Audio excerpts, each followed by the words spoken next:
بخاری شریف کی حدیث پاک ہے باب صفت ابلیس و جنودہم میں ایک مرتبہ جناب سیدنا فاروق اعظم رضی اللہ تعالی عنہ نے بارگاہ رسالت صلی اللہ تعالی وسلم میں حاضری کی اجازت چاہی۔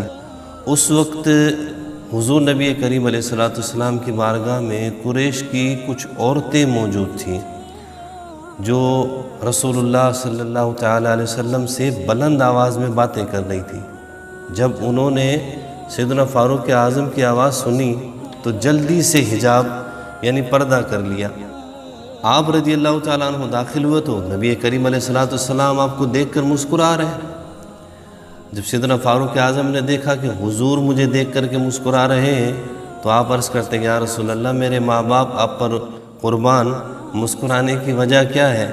تو ارشاد فرمایا میں ان عورتوں پر تعجب کر رہا ہوں کہ یہ میرے پاس موجود ہیں اور تمہاری آواز سنی تو حجاب کر لیا۔ تو سیدنا فاروق اعظم رضی اللہ تعالیٰ عنہ نے عرض کیا یا رسول اللہ صلی اللہ تعالی وسلم آپ اس سے زیادہ لائق ہیں کہ یہ آپ سے ڈریں۔ پھر قریش کی ان عورتوں کی طرف آپ متوجہ ہو کر فرمانے لگے اے اپنی جانوں کی دشمنوں، کیا تم مجھ سے ڈرتی ہو اور اللہ کے رسول سے نہیں ڈرتی؟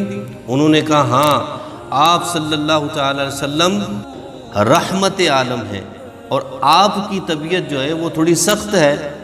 تو نبی کریم علیہ السلام نے حضرت عمر فاروق سے فرمایا اے ابن خطاب انہیں چھوڑ دے، اس ذات کی قسم کہ جس کے دست قدرت میں میری جان ہے کہ جس راستے پر تم چلتے ہو شیطان بھی اس راستے کو چھوڑ کر دوسرا راستہ اختیار کر لیتا ہے۔